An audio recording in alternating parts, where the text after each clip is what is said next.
everybody. This episode was so much fun that after the fact, I decided we should do a part 2 of it and put it for the bonus Patreon episode because we do a monthly bonus full episode. We do once a week, we do a Mind Under Art episode talking about a piece from Ramin's.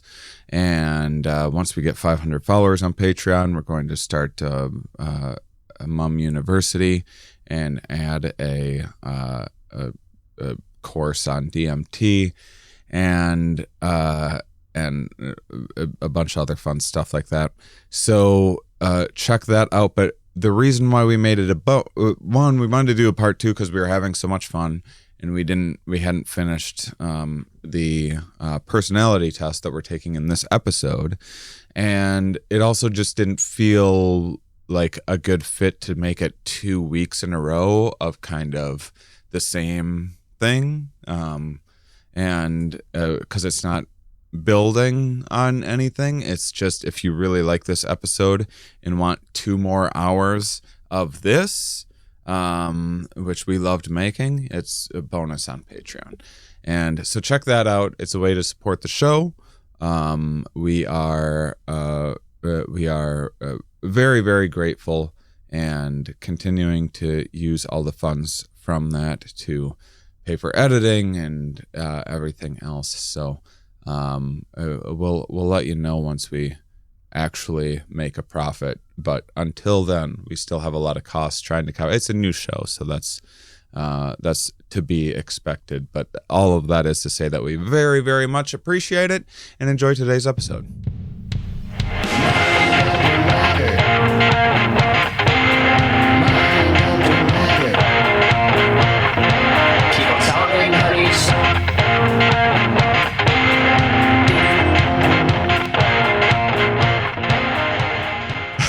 Oh, I thought I was bringing you up. I was like, ladies and gentlemen, you've seen him on Conan, Letterman, all the shows except for James Corbin's Shane Mauss. I just like I was going to start an intro, and then I got lost in your robe when you put your hands up like that. Then I just noticed, I was like, God, those sleeves are just perfect. It's very wizardy. Yeah, this is a more incentive to watch the YouTube version of it. Because, I mean, YouTube is where we really get down. We're in our little TVs. We can look down at the commenters. The audio only, we're just in your ear, which is still cool. Hey there. I own a sorcerer costume. Nice. I have we're going to be talking about personality and taking a personality test, by the way, listeners. But I got here's an aspect of my personality. I like doing really ridiculous things. And if there's a Renaissance fair, I've only ever gone to one, but I can't believe I've only been to one.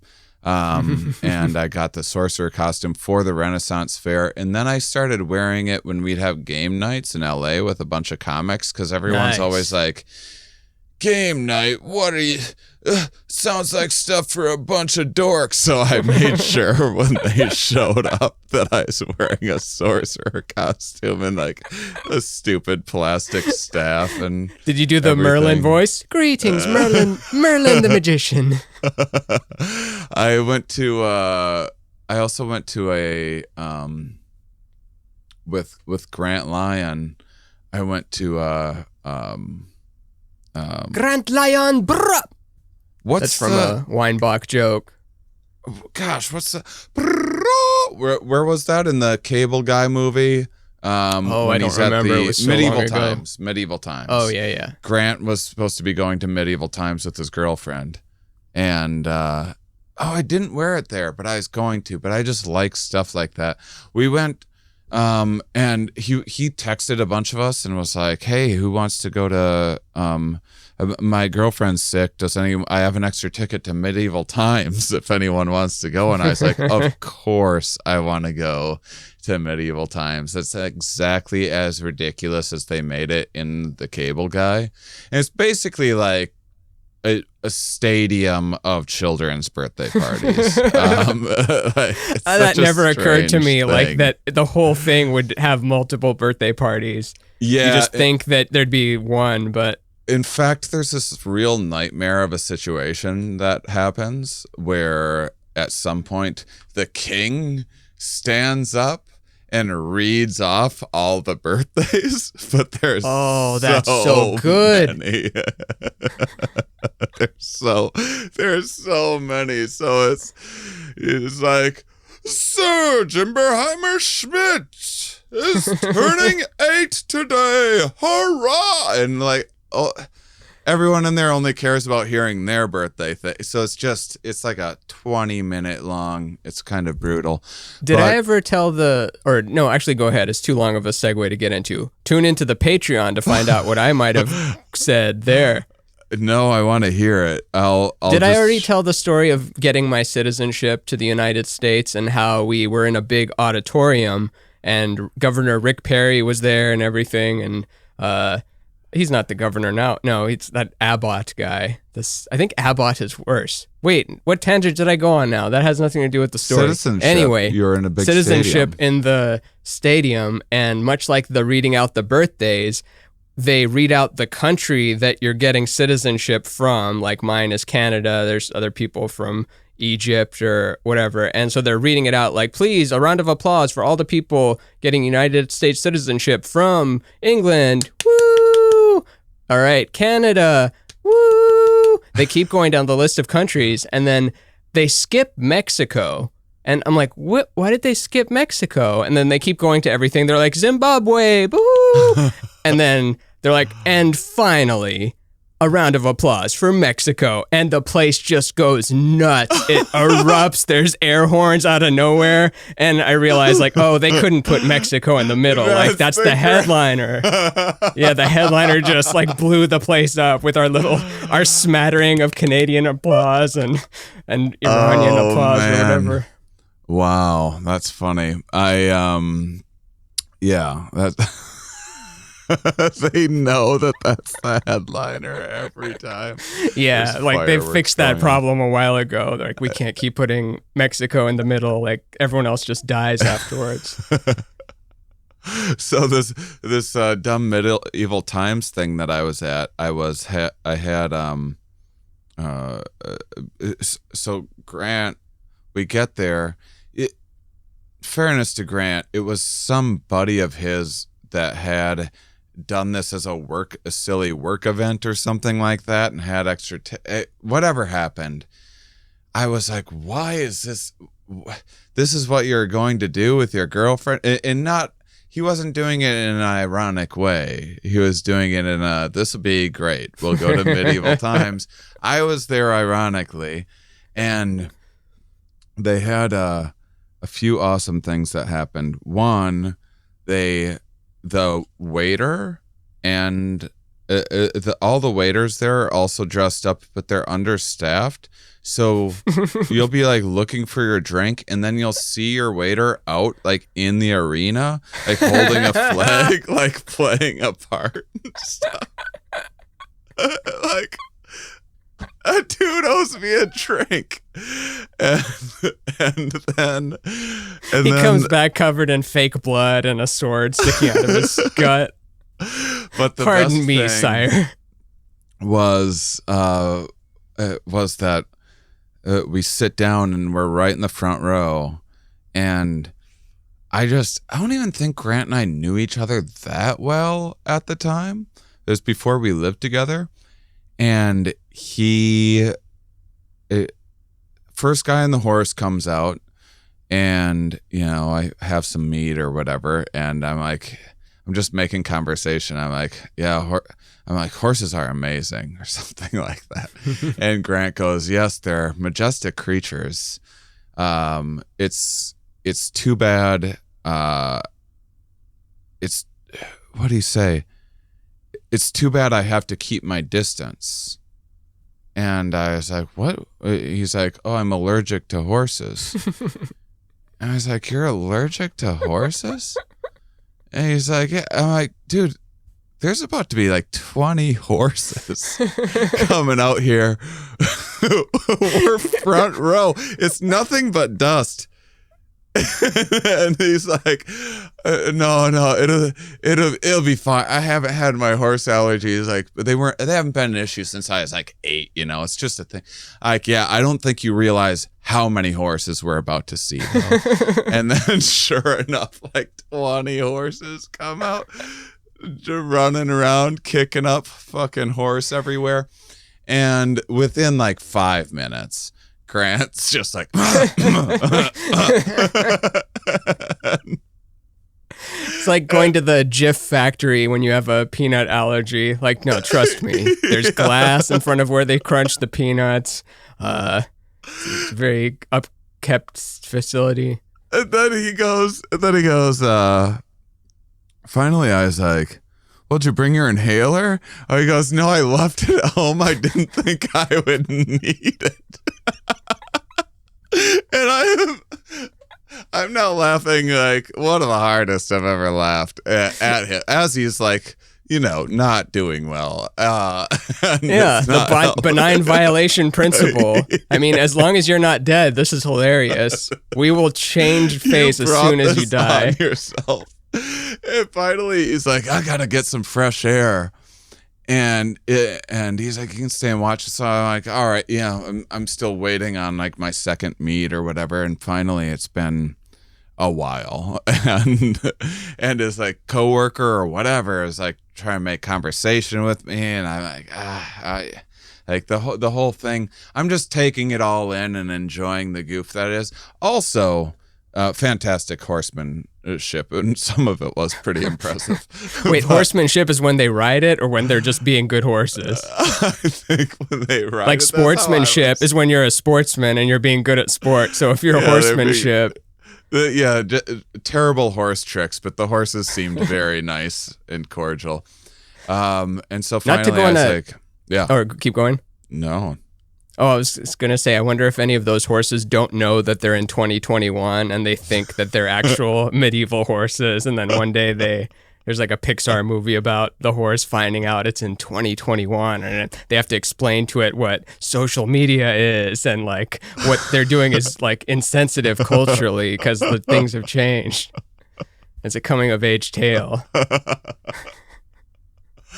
Yeah, I do wonder, because I imagine the horses are treated pretty well, but also you're forced to run at a guy with a long stick pointed toward your face. That's crazy that we got horses to do that. And they're probably like, damn, none of these guys die. These guys suck at javelin. Like, if they let me be the main guy, I would have killed this guy. What a weird thing jousting was, too, of just all of it was, it doesn't seem terribly efficient. That was just you set up two people to make a whole display out of it or whatever. There's horse maneuvers that are good for war, and then there's ones that are like, we're going to pit our two best riders for entertainment. Yeah. And then someone must have just been like, what if we made the sword longer? No. No, I know you think 6 feet is long. I'm saying double that. No, I don't care what it takes. But I went out to check on Grant, and he's like really struggling now. He's like in a chair, and he's on his phone. He's like, I gotta go to the emergency room, and I'm like, this is fucking fantastic. This is amazing. Let me take you. Like, this whole night's just been a joy. Let me take you to the emergency room. This only gets better. And he's like, oh no. I'll just call an Uber. You can stay and watch the rest of the show. And I'm like, I don't give a fuck about this the show. What's going to happen? Will the light knight win, or will the dark knight prevail? And are we in for more dark ages after experiencing so many? I was like, no, I'm going to go to urgent care with you and watch you explain to smart people what you did this evening. That's what I want to do for fun right now. He ended up being in the hospital for like hours, too, because they kept an eye on him and stuff. And it was Do they have to inject him with EpiPen or whatever it is? I forget what they did. Yeah, they probably gave him something or other. But it was also a weird, like, I talked with a lot of other people in the waiting room there, like homeless people and stuff like that.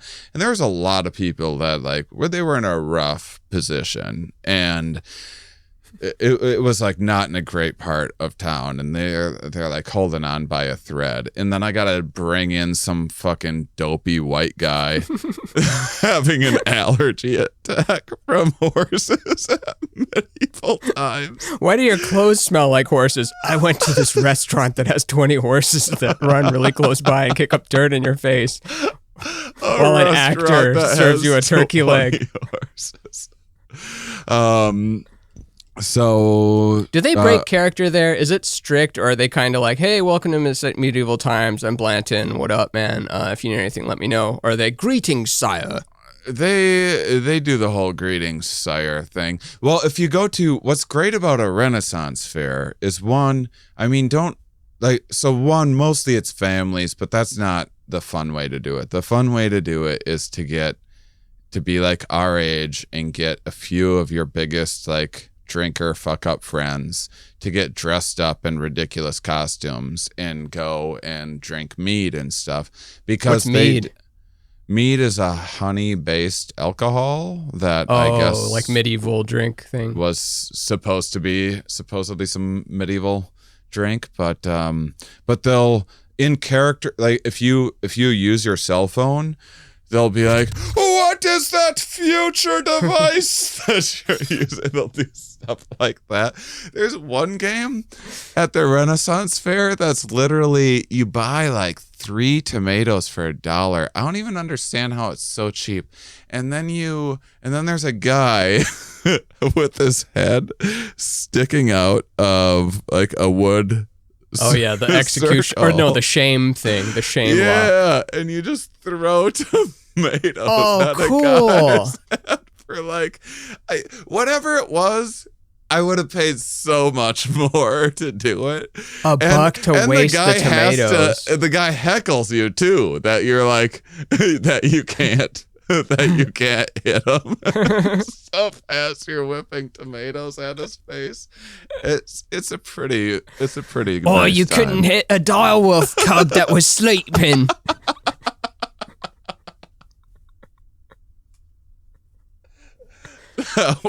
Wait, are the tomatoes rotten, or are you like, man, this is a waste, but I really want to hit that asshole? I just really want to throw a tomato at this guy. I know he's an actor. Tomatoes to me. Well, like, because you're hitting the character, but you're also hitting the guy. Even though he's a character, you're still hitting a human being. yeah. With like, who's either a son. If he doesn't talk enough shit, the supervisor comes and has a talk with him about it. He did. I saw one guy with a real arm, like probably a baseball player, and the guy like pulled his head back a little bit because there's a tomato coming at his face at like 60 miles an hour. I mean, it was incredible, and everyone just started booing the guy. Flinched. Yeah, because he flinched. Oh, that's so funny. But yeah, those serious pitchers could like knock your teeth out with a tomato. Oh yeah, easily. It's like getting hit in the face with a hockey puck. Yeah, at a certain speed, like air is gonna fuck you up. Yeah, it's but yeah, it's such a good time that I thought about. Well, there's this. What is it? The Oregon Country Fair or something like that. It's like a mix between a Renaissance fair and Burning Man. It's like this real artsy, hippie, but family friendly, kind of weird, awesome. Like there's a maze of art and stuff. I went through it on a lot of LSD and it was rather confusing actually, but it was a great time. And and I guess afterwards, like if you get in on it, you can stay afterwards. You know, like if you have a friend that works it or has their art in the thing, then you can stay, and like the real party happens to people that are in there. And when I went to a Renaissance fair, I played around with the idea for a couple weeks. I was like, man, what if I started just for like a year, if I became a Renaissance comedian, just like got the outfit and everything, just so I can see how they party afterwards and get the backstage pass. Oh yeah, be the Jane Goodall of the Renaissance hippies. I will say I'm into the backstage pass sort of situation. That as opposed to being a commoner, yeah, of course. Of the things in our occupation that I do like, oh, this is kind of the backstage, often somewhat disappointing, but the backstage pass is pretty dope. That I enjoy. Like the spotlight does very little for me. Backstage pass, I'm into it. Oh yeah. Yeah. Even if it sucks, it's cool that it sucks. It's like, wow, I would have thought that Beyonce would have had more than just this little cup of hazelnuts, but that's crazy. That's made up, of course, and I've never been backstage at a Beyonce concert, let alone one that only had hazelnuts. Yeah, we don't want to get sued by Beyonce for Oh, and while we're at it, anything I've said on here, just disregard all of it. Nothing I've done is legally bad. I can't do anything bad and good. That's legally sound. Well, maybe you're. We'll see where you are on agreeability or agreeableness. So what are the 5 vectors of personality? So a little history of the personality test, which we're going to be talking about a little bit today, is so modern personality researchers, at least this is according to the people that I've had on here, and like some books I've read.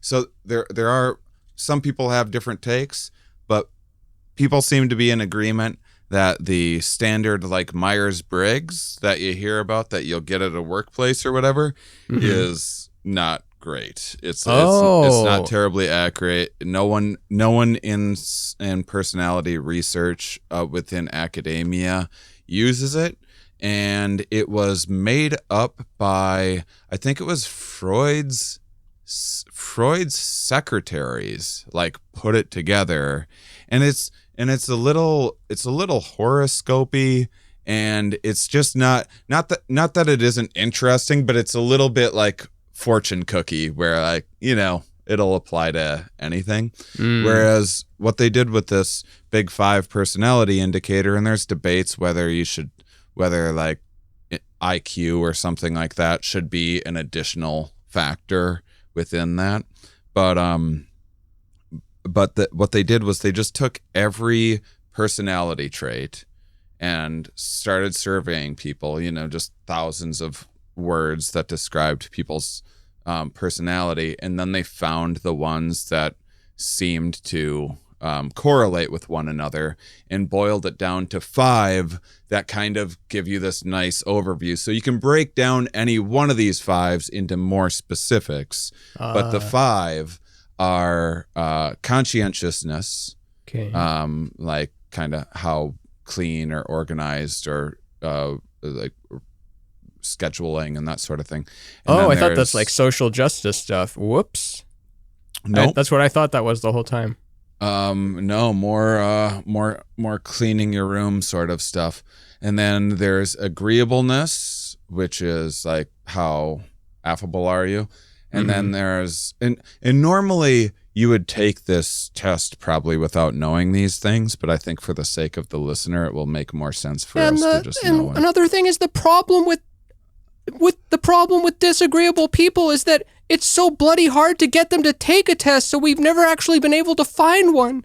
Because everyone that wants to take the test is agreeable in nature. So you can imagine what a can of worms that opens up. That's actually a very good. Is that something you actually heard him say, or are you No, just but maybe he riffing? did say it though. I wonder if he'd like it. Hey, Michaela, if you ever tune into this, ask if your dad has said that before. And also, hey, nice to meet you. Also, She already knows Shane already. Shane is your friend, but I'm a stranger. For now. Also, 7% discount on a mug. A mug. If you do whatever I said. And then there's neuroticism, which is not like neurosis so much. It's more susceptibility to negative emotional states. What was that one again? Neuroticism. Oh, that's what that guy got in trouble for, I think. Like, because neuroticism doesn't mean neurotic or something. And so when, I forget the controversy, but someone used neuroticism and it was interpreted as neurotic. Or are those two things the same? It's really confusing. So I think they've been saying, well, I've heard some people instead just say something to the effect of low emotional affect or something like that. They've changed it to clear up some of the confusion, but it's still a little confusing. What's your description of it, or the description of it? Neuroticism is how susceptible you are to like depression, anxiety, those sorts of things. Oh, okay. And it's important to say, like, in all these things, there's two more left, but in all these things, there's different domains. So extraversion, which is the next one, I'm extroverted on stage and on podcasts and in groups of friends that I know really well. I am definitely not an extrovert around strangers. I mean, I can turn it on, but I have such little interest. So then they start testing these things through MRIs and everything. Like, one of the interesting ones is people that are high in extrovertedness. They have reward mechanisms, and dopamine light up in their mind, in their brain, when they see a new person. Like, ooh, this is an opportunity. And introverts have, like, their amygdala lights up. They see the truth. Instead, they're like, introverts see the truth. They're like, oh, a whole new person to deal with, another one of these fucking things. So what's interesting is, and then the last one is openness, which we'll talk about in a second, but what's so interesting about this is it seems overly simplified to break a personality down into 5 things, and no one claims that these tests are perfect, but they make really great predictions, and you can, like, throw someone in an MRI, and what do you know? Like, a lot of this stuff bears out. There's issues. Isn't that all science really is that it's to give us it's also, well, the wonder of science and the curiosity and of course, all that. But, like, what we get out of it is the best predictive model that we've got for now. Like, Newton physics is like, oh, this is everythingness. And then there's Einstein physics comes along. Okay, Newton works in these confines, but not at the space level, and then not at the quantum level, etc. Yeah. And as soon as Einstein thought of relativity, he's like, now there's more problems with this than general relativity.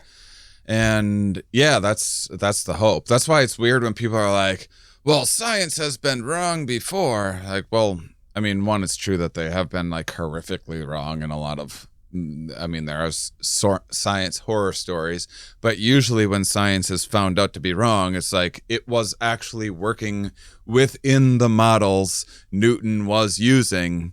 It was pretty damned accurate. It was just that we expanded the models to cover, because there new problems arise as we make new discoveries. And the people that say that, like, the miracle that they're holding in their hand, I know this is an old Louis C.K. bit, but just like you're writing a shitty comment about science using a magic device like that has so, like, the level of sophistication of the electronics inside it are just spaceship technology. I'm great at describing stuff today. Enter in 5% off to get 2% off the code. So,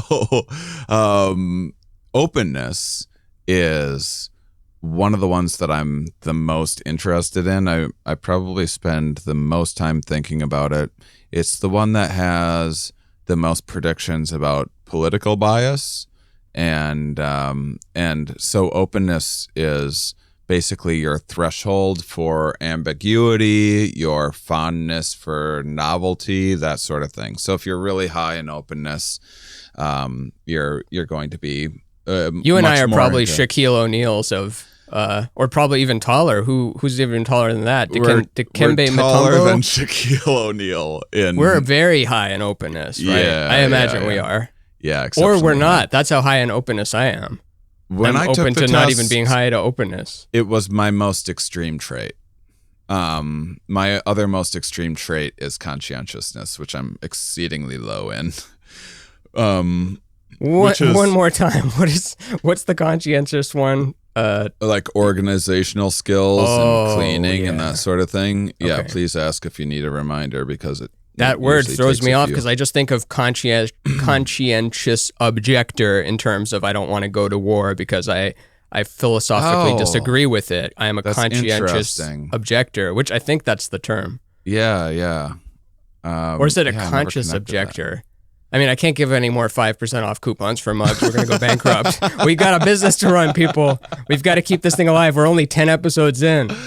Oh, we're 12 at the time of this recording, I believe. Oh, that's right. Happy 12. Happy the 12. number we like, the number we love with months, times, astrological signs, and cranial nerves. Well, it's before we enter the teens. That's another one. Yeah. And then we 12 is an interesting number because, like, you think it's all about 10 because we've got 10 digits on our hand. So that's why we developed the 10 system because we can count it up to 10. And then it's like, oh, crap, I'm out of symbols to represent same with fingers. Mayan calendar. Yeah.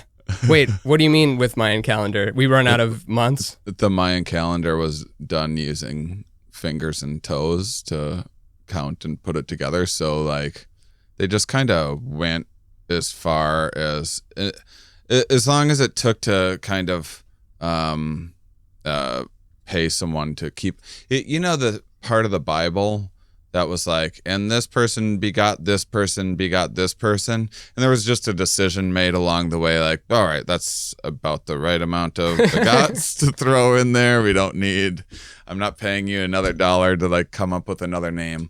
And bargain 23andMe. The Mayan calendar, 2012 was just so far away, you know, when they were coming up with the calendar. So they're like, that's good for now. We make fun of them, but look what we did with banking. Remember when we freaked out about the year 2000? They were like, they went up to 2012. We like couldn't even make it to the. The transistors invented in the 60s, and then we're like, year 2000's fine. That was fun. The Y2K was a fun one where it's just the millennium themselves, Big Willie for style, no reason. Office Space is kind of based around it, or at least what he does. Really? Yeah, the guy's job is to patch up the software to be Y2K compliant because the movie was made in '97 or something, so it's creeping up, and that was the little fear trip we had before 9/11. We're like all worried about Y2K, and then it's like nothing happened, and then the 9/11 thing happened. Yeah, like, oh, big things do still happen. Well, so we're just gonna do a survey. We might skip around a little bit if it gets long. I don't know, but they're fun, simple questions, and there's a lot of, again, when you hear the questions, you're gonna be like, how can anything that accurate come out of this? But we'll go through them and hopefully we'll get through all of them. I don't know. I just pulled up a thing online that looked like the question. I've taken official tests before. Did you ever take the intelligence test? IQ? No. No, not the IQ. There was this test in 2002 internet called the intelligence test. It was the first thing that came up in Google when you said intelligence test.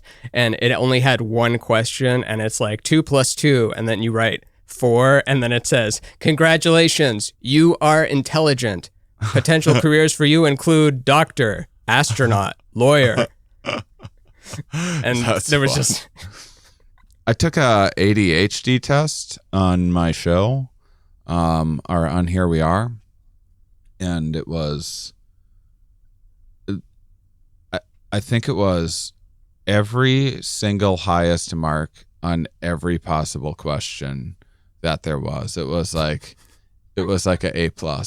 I think I was, instead of on one question, I was a 4 instead of a 5.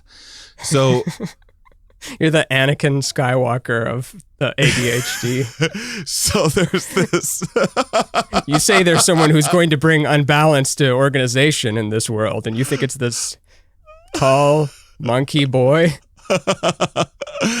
There's so always the issue too with a lot of these questionnaires is it self-reports. You're deciding for yourself, so sometimes they've tested it, they've had people's friends or family or whatever fill them out for you, send it to your family. Because you're going to say what you'd think about, you'd want. Yeah.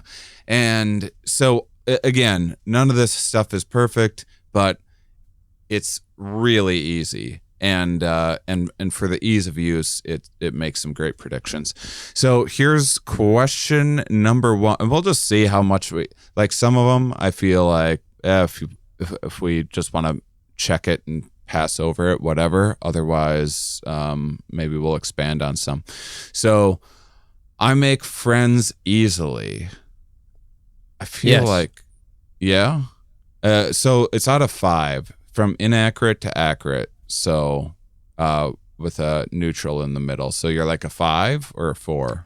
I'm going to take 1 point off because I make friends, but that's by the 2021 definition of friend, which is like someone who I've hung out with twice in real life, but have maybe communicated through Instagram or something like over 100 times, just like random, oh, did you check out this video thing? Like you have a ongoing relationship kind of thing, not even relationship, but like that kind of thing. The people you keep up with, your podcast guest level friends, those come easily if I want to be friends with someone. I feel like that was never they don't seem to like me and I just can't, or maybe that's just I won't try to hang out with someone who's not compatible. But that's why I give myself a 4, and then the 1 point is taken off for frequency of hanging out because introvert. I feel like I got introversion stuff going on. I would give myself more of a neutral just because I'm just like, I can't be bothered. And I also discriminate against friends a lot too. Or against new friends. Like against skin color or gender? I just discriminate. I have a really old friend that just like went off the deep end a little too much with conspiracy stuff, enough to be like, you know what, life's too short. Like I'll do that a lot of like, you know what? No, I have a lot of friend options out there, and then I also am super awkward making small talk and meeting new people. So, but I can do it. I'd prefer not to. I have but when I think about back, like, because if it wasn't true, then I would probably have the same friends as like 2017 or something. But when I'm looking back, I'm like, oh wow, I didn't meet that person till 2019, or I didn't meet them till early 2020, and they're like so close, but I didn't think of them as, some people you feel like you've known longer than you have. Yeah. Well, it is weird in comedy where you just on the road, especially if you're bumping into other road people that are always just on the move, you'll have a rowdy weekend or something where it was just real crazy and you bonded in some way, and like maybe went to a museum and this crazy thing happened at the show, and you were just doing a bit more than usual, and it's like, is this my new best friend? Like, but on this level, like I'm only gonna see this person once a year, but when we see them, it's like, yeah. And there's like fast friends in that way in the comedy world, and then a lot of people you just like, well, I'll probably never see you again. Yeah. I have a vivid imagination. Why don't we put us down for a 5 on that one? Yeah. Maybe. I worry about. Yeah. Go for it. No, it's. I worry about things. Oh, that's the next question? Yeah. Yeah. 5 or 4? You're lower. You're 4. Do I? Maybe like. Do I worry? Maybe 3. I'll say 3. I'll put myself right in the middle because I'm pretty balanced in that I have the worry, but I also am always like trying to find some whatever cheat code hack thing that eases the worry, that eases the neuroticism or neurosis of existence, that kind of thing. I'm not just one of these people that builds the story more where like tomorrow it's like, oh, I know that yesterday I told you that I was worried, but now I'm really worried. It's more like, oh, I'm not even worried about that shit yesterday, but I hope something else just came that up to me in real life one time. I know yesterday I said I was worried. Well, you've seen people with like friends of other people I know, like you'll see them complain constantly and just be like, oh wow, it's one thing after another, and they never even got over that other thing, and on and on. But we all have different levels of it. But that's think why we're 3s, or you're a 4, right? I used to be like a 1, and then when I had my mental stuff happen, then it bumped it up to like 4, and now I feel like a 3. I mean, I'm pretty like reckless and stuff. Like today, you don't worry. Went on a river and like, I'm confident that like this podcast is going to be success. Like I don't worry about. We already have 150,000 listeners. And then today I went stand-up paddleboarding on a river that I knew had rapids on it, and I was like, I'll try it out. And wait, you're not supposed to ever do that, are you?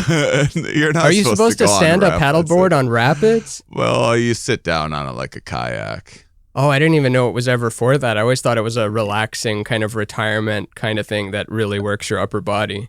That's not. I find rivers and stuff to go and maneuver around. It's still pretty relaxing, but I don't mind taking chances. I used to. You always took the more ocean. Interesting path, like probably growing up. If you're walking to the grocery store with your parents or something, you probably found some way to like jump on a ledge where you'd have to balance or climb up an incline or have to jump on the bar to pull yourself up. You probably never just walked straight into the place. Even just driving home, I take a new route almost every time.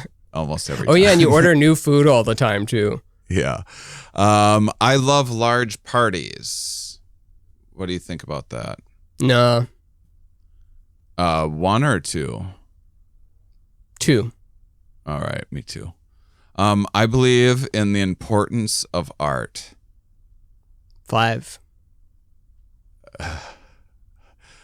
But I could also give myself a 4 if I wanted to get really philosophical about it and say like important is not the important is not the most. Oh, see, now I'm contradicting myself. Whatever. I heard a mechanic quote. I think if you kind of go with your gut on these, that's what they're mostly after. Then I'm 5. But I think I'm 5. But for our purposes, we like dissecting everything and overanalyzing everything. So that's part of the fun of having because so many of these things are like, well, like this next one, I get angry easily. Well, what context, what situation are we talking about? Like, am I on Twitter? Yes, for no reason whatsoever. I do. Am I on Instagram? No, not at all. Do I when I'm out and about, depends on, am I around like this extended family? Yes. Am I around these friends? No, never. It's hard. But I think during what number COVID, did you give yourself? Well, now I'm gonna say I say I'm a 3 at least. I gave myself a 3 because like my my dad, I would put at a 4, not currently, but and not ever in a bad Same. way, and like, you know, drunk or hitting or even saying like calling you nothing even remotely close to that. We're just talking about the sheer emotion of like, you know, the electronics don't work or something, like this fucking piece of shit. And I've got a lot of that, but not as much. So I will give myself like a 3 or 4. Yeah, I was just I was helping my dad do some siding, and he's re-siding his house, and he is like, "Can you get the tin shears from the garage?" And I think they're in this toolbox by this or that. And I'm walking, and I'm like, I'm having flashbacks of every time I was a kid that he sent me to get some tool that I didn't know what it was. And I'm like, I'm just going to look and see like what shouts tin shears to me when I look in this box of things. And then, but when I was a kid, if I came back with the wrong thing, it was like, he didn't understand how I couldn't know. He'd beat you with the object that was the wrong one. So you'd always pick the lighter object that you weren't sure of. Yeah, but it's like feather duster when he said Phillips screwdriver. And you're like, well, if I had picked the flathead screwdriver, I would have been worse off than I picked up the duster. So I'm kind of glad I picked up the dust feather thing. But it's like it's like we're the same in that we bite our tongue. Well, I used to anyway, bite my tongue a lot, and then once in a while, just like people are like, "Whoa, you have a short fuse." Like I'll lose it on stage. Sometimes I just lose it at people, and it's not in a fun way. It's like I'm very serious when it happens. Yeah, you've got it in you. Yeah, for sure.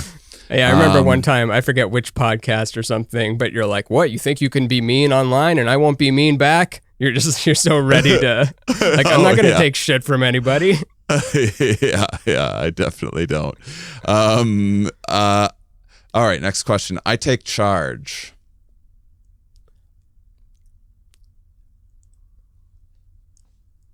4. No, 3. Oh man, I'm the same. I'm torn between those. I'm like, all right, we'll put you down for a 3. Here's why I'm a 3. Yeah. I'm not like, guys, we got to go to Frog Hut. Frog Hut's got the best drink specials this week. It's more, hey, where's everyone want to go? And then if it's like, look, I really don't want to decide. Can you decide? That's why I'm a 3. Because 2 would have said, I can't decide. Decisions would destroy me. I'm destroyed by decisions, but I'll just be like, whatever. Yeah. Let's go to the Cheetah Hut instead of the Frog Hut. Passenger seat, but I easily take control of the steering wheel when I feel it's necessary. And it's like, when I'm doing it, I'm like, I'm good at this. I just would prefer to be sitting over there in the passenger seat with my feet kicked up instead. Man, I hope we're interesting and we don't become like, you are basic ass bitches. You have a score of C+ in terms of your human personality. Thank you. I hope we're interesting. Well, the interesting thing about that statement is, so all of this, if you think about it from an evolutionary standpoint, it makes sense to humans are this a pretty versatile organism. You know, you kind of know they can a lot do ballet, of the personality, they can serial kill. Yeah, it's incredible. You kind of know what you're getting with an ant, you know, and the variance isn't. But it would be, you know, there's no reason why we couldn't be more open-minded or more closed-minded than we were, but evolution theoretically has homed in on like what that range is. So something like openness, there would have been, so this is the kumbaya, it takes all kinds to make the world go round. Openness, there would have been people that were very low in openness, never wanted to travel, never wanted to go anywhere, and they made sure, you know, the place was safe and they kept guard and we're just going to make the best of our situation and we don't go out and explore. And then there was the explorers, and you know, there was the I'm sure my I must come from a long line of lunatics that went out to, and then there was you would have been a guy on a ship. Yeah, I would have been on a ship. And you get too high in that openness, too high of a risk taker. Obviously, you're just splatting against the wall. Those genes are done. But you get far enough out there, you come back with stories to entertain people with. You get status from it. You maybe get some ladies or whatever. But there's just such a huge cost to taking too many chances. So all these things. So basically, most of these traits, the average person obviously is finding themselves in the middle, but you kind of almost want to be in the middle. Even something like agreeable is something that, like, well, who doesn't want to be more agreeable? Well, you can become more gullible. You can be. You're a doormat, yeah. Yeah. Are you a doormat, or are you like having to be put in solitary confinement because you're so violent? You're so disagreeable that just like, that'll be $5.75, sir. Fuck you! It's not $5.75, even if it is $5.75. Right. And then there's some of the traits are more genetic, like neuroticism is more correlated with genes, and but like openness is, I think, pretty environmentally, and it has genes in there. Like, I think I was born pretty open, but some people that weren't born open, but their family traveled a bunch and they had a lot of experience. Traveling a lot means you're going to be higher in openness. I wasn't born open, but I got here as fast as I could. Yeah. So that's one of the well-studied things with psychedelics is people rate higher in openness after psychedelic experiences. Sometimes does it wear off after 6 months or something like that, or it like has a shelf life afterwards? I remember there were some. I think they're all different. I mean, like ketamine's like 2 weeks, really. I mean, other than if you've never done a psychedelic before and you do ketamine, those are the people that have the most impactful experiences. But if you've had a lot of psychedelic experiences and you do ketamine, like some people, it's just like, that was fun. Yeah. You know, it's an easy one. But I'm not sure that's going to move the bar that much in openness if you've done other things in the past. So all the, and then there's like, I think that there's arguments to be made that we could, and I'm biased because I'm very open, but I think in our modern society where our bigger problems are chronic stressors and people, not taking I think that there's a lot more risk that the average person could take in life because there's so many safety nets and stuff in our modern. That's one of the things that modern society and government safety nets and everything and medical care and if I would have broke both my heels, if a hunter-gatherer broke both their heels, like, well, sorry, they're done. They're like that squirrel from episode 8. Yeah. Was it episode 8? Listen to every episode to find out. I think it might have been 9. But or 10. Yeah, it was episode 10. But I would, and also there's the lower in openness is correlated with aversion to outgroup. So outgroup bias if you're low in openness. Outgroup is anyone that's not in your immediate circle. Yeah. So tribalism, racism, xenophobia. Yeah, and so that sort of stuff you would think made a lot more sense to a hunter-gatherer. You know, it probably was a significant threat to come across a different tribe. Yeah. Back then, you probably had to be pretty wary. It's an appendix now. Yeah. Well, depending on where you live, of course. I mean, there's probably little pockets everywhere where you do have to watch out who you associate with. And then this is connected to, one day we'll talk about embodied cognition a bit, but just a little teaser to exploring some of that.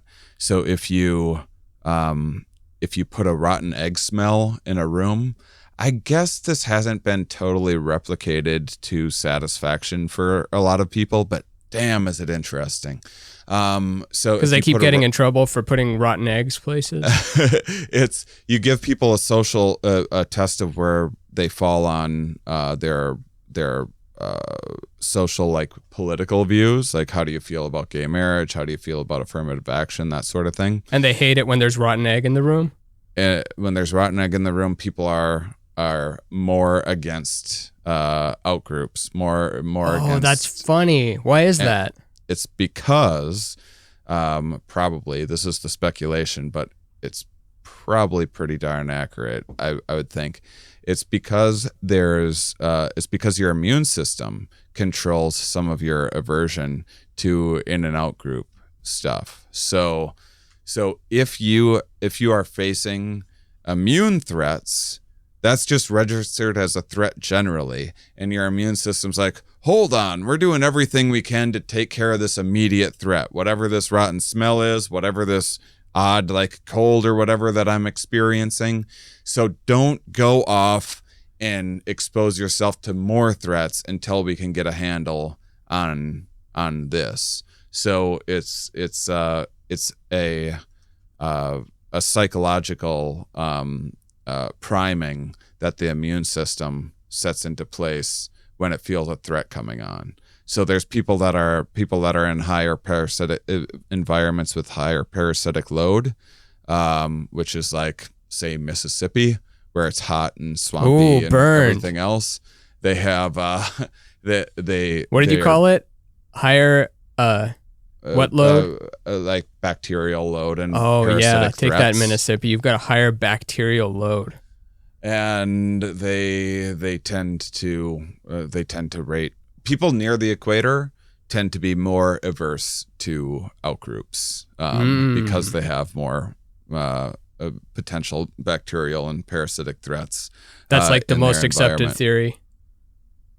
I don't know if it's the most accepted. It's one of the most interesting ones. Oh, and it's been tested pretty well. And like people near the equator eat spicy food for the same reason. Spicy food is antimicrobial. So it's actually protective against bacteria. There's certain regions of the world that are susceptible to specific diseases and things that say you have some random spice that it's sort of like, say, paprika or something like that happens to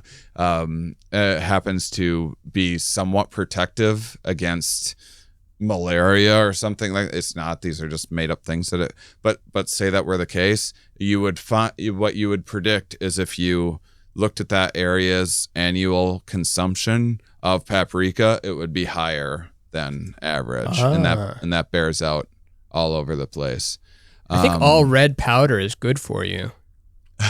Cayenne pepper, paprika, turmeric. That's more yellow-orange.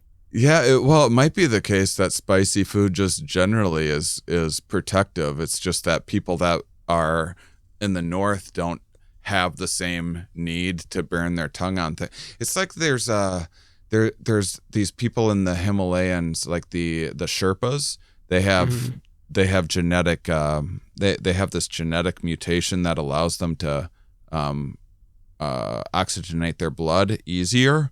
They're like X-Men, so they just have more oxygen in their blood, so they can navigate the higher altitudes easier genetically. And there's no reason every human couldn't have this. There was just never any selection pressure. Unless you're in the Himalayas and that's like a life or death situation, or gets you. Would you have it if you were born there, or you're talking like this has to be thousands of years of? Yeah, generations and generations. Not like just a kid that's used to the cold because they were born in Alaska, but like an actual like superpower sort of thing. Yeah, and. So maybe you need. So maybe we should just eat more spicy food generally. Do you know about that? I don't know if there's I don't know if there's a downside to eating spicy food. I bet there's not much of one anyway. Yeah, we won't make bathroom jokes on that. But as far as what it does to your actual body, Do you know about this, not starving the peppers, but if you dehydrate them or something, not the grown peppers, I'm talking if you water them selectively and create a harsh environment for them, they end up spicier than if you were to give them lots of water.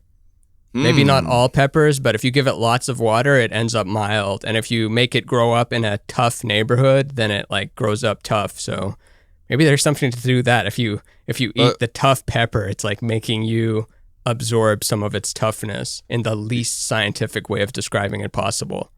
Well, I would, if I had to take a whack at that one, I would say that, so there's a lot of life history theory stuff about the way in which, like with epigenetics, the way that genes kind of set us up for a range of possibilities, and then the environment comes in and there's epigenetic changes sometimes. I would think that if you were a pepper that wasn't getting that many resources and it wasn't able to spread as easily and needed to maybe live longer to spread or populate more, I would think that it would maybe need more defenses than a pepper that will proliferate really easily because there's plenty of resources around. So you think it should have been the opposite? No, you're saying the ones that you torture are spicier, right? Yeah. That if it needs to stay alive, longer, I would think that it would do that. There's a weird. So one thing happens with people that are in areas in like bad neighborhoods with higher murder rates and stuff, and brought up in rougher environments and not have the same access to resources. Those females go into puberty earlier than someone who isn't, because it's kind of like the genetic logic is, hey, life is short around here, so we better just start baby making because who knows how long we have.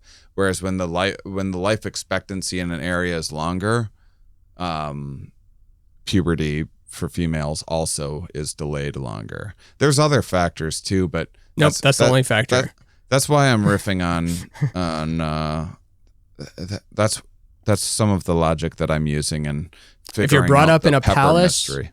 You cannot get pregnant till 36. If you're brought up in a bad neighborhood, then you get pregnant at 7. Here's a good question.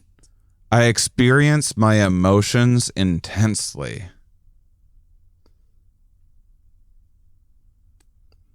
3, 2, 1, 0. I'm going to give you a 0 on that one. No. It's weird because I feel like I'm a 2 or something, but it's weird because you become more mindful, which is over time you notice more of them. But then there's also like a detachment that comes from that at the same time, you know? I want to give myself no higher than a 3. What do you want, a 2? I'll give myself a 3. I'm so 3 averse. That's the problem with taking these. It's like 3 is bad. 3 means boring. You got to be a low or a high. I'm a lot of this, or I'm not that much of that. But if it's I am medium. We also have depression issues, which is just not an intense. It's intensely the lack of feeling. Yeah. So it's or just whatever you want to describe it as. There's like no end to like depression isn't just crying while it's raining outside or sitting in the shower sad, and it's not even just sitting on a bench alone. Speaking of, depression looks like this and this and this and this. And here this. we go. Depression looks like this. Oh wait, keep going. Depression often looks like a person in a robe during a podcast, but in this situation, this is like, I'm gonna spice things up a little bit today. I'm just taking lessons out of your book. You put on the crazy glow in the dark makeup for psychonautics thinking, that's going to be a great thing to put on the cover. The first scene is me glowing. It invites so much curiosity. It's already starts with a bang.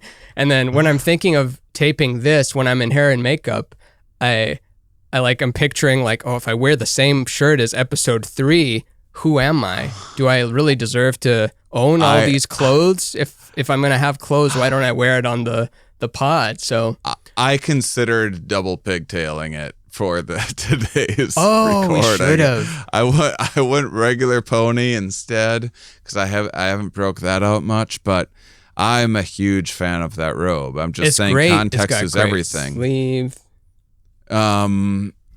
All right, so this leads into the next question perfectly.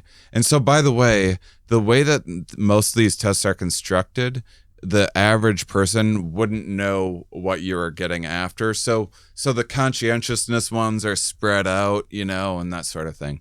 So the next question is, I often feel blue.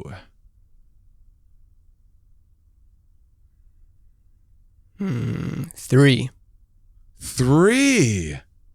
Wow, lucky ducks. You're a 5? You're not a 5. I'm at least a 4. I'm not like Charlie Brown blue. I'm like violently blue. Like I don't want any of this anymore. I have no interest in anything. Fuck all this. I give a lot of attention to the blue, but I don't give attention to the happy because the happy doesn't need the attention. Mm-hmm. I found a new video game. This is great. I'm having a great time. Oh yeah, the pizza came here. This is awesome. But then there's other days where it's like nothing. It is bringing any sort of anything to anything. The subjective experience of the way in which pain and pleasure dilate time, the perception of time is just incredibly unfair. It makes all sorts of sense for a thing to pass genes on and everything and dial into when things aren't going right or whatever. But if for anyone that wants to feel like they've lived a long life, all you need to do is be tortured all the time. Nothing slows down time like that. If you want life to zip right by, just get into a nice flow state. You'll just burn right through it. I sometimes think flow states are a certain kind of escapism in a way, like that's what Soul's about, right? What's that? In Soul, the Disney Pixar film Soul, where the jazz pianist, when he gets into the zone, he later finds out that in the afterlife, ethereal, Trent Reznor world, not like his brand and that it's dark. I mean, he just made the trippy music for the background, but the people that are in the zone are just kind of floating there and they're unaware of anything. They're just kind of in the zone, and then they drop back into their body when they leave it, and they have no idea how 8 hours went by. Yeah. Fantastic movie, by the way. Ooh, here's a good one. I'm always busy. 4. Yeah. We can't turn it off, right? Like neither of us. Like not that I'm like all day long, but do you get in trouble with Kat for like spacing out thinking about work often?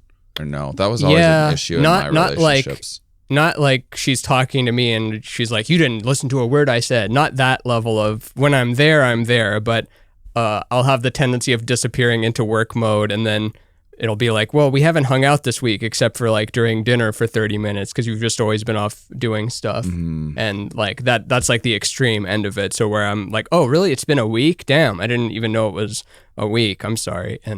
But she also is very good of the Well, and she's interested in comedy and everything too. I mean, I didn't want to put you on the spot with that, but it's just been an issue in my. No, it's fun to explore. Like the numbers probably shoot up during like the personal stuff. It's like, ooh, they're getting personal. I'm always hesitant because she doesn't want to be public. So, but she recognizes that I'm public, and she's always been supportive of everything I do. It's never been like, oh, you're still going to do the art thing. Like she's been with me through like career transitions, like not doing well financially, like depressive things, like all of it, like been through all of it. But I get in trouble in relationships because I can't stop talking about work.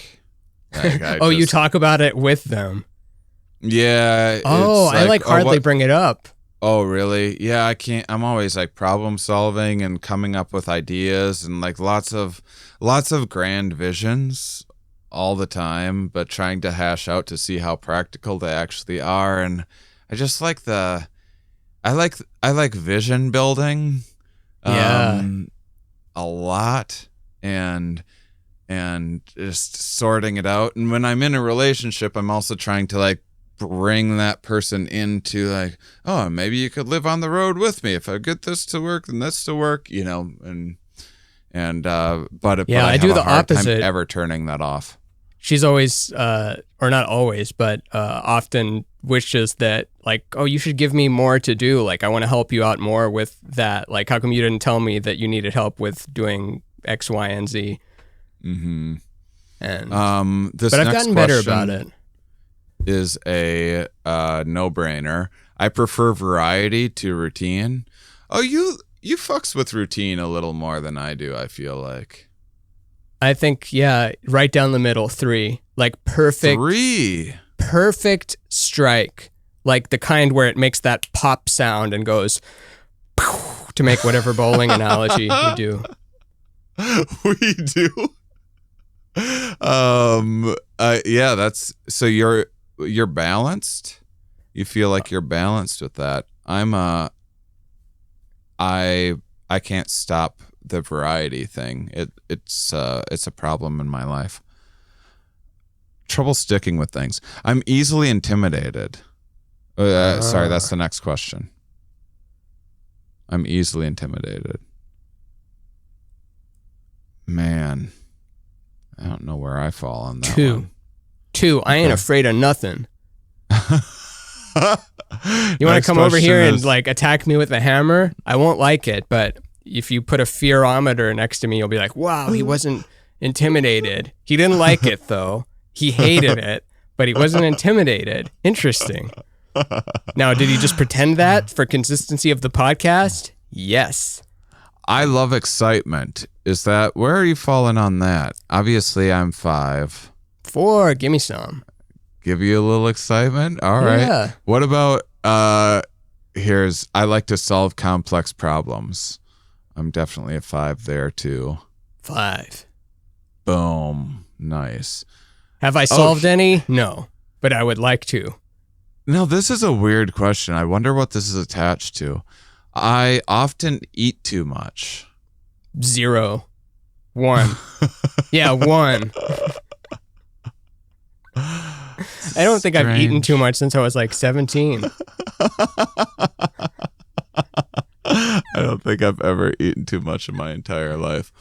That sucks. Some people like have a different wiring where they're like, you could just stop. Like, I cannot stop. I haven't enjoyed it for the last 30 minutes. And like, I just had to finish all the donuts and the thing. And then same with alcohol. Some people, like, even if they're really hungover, they have to do the hair of the dog. They have to keep drinking. But we were... I got to do the hair of the dog. The fates spared us. The gods spared us with the overeating thing. Well, again, evolutionarily, that's I would have been on an extreme end of danger zone of this person isn't packing away enough calories to have that in storage for if things get scarce.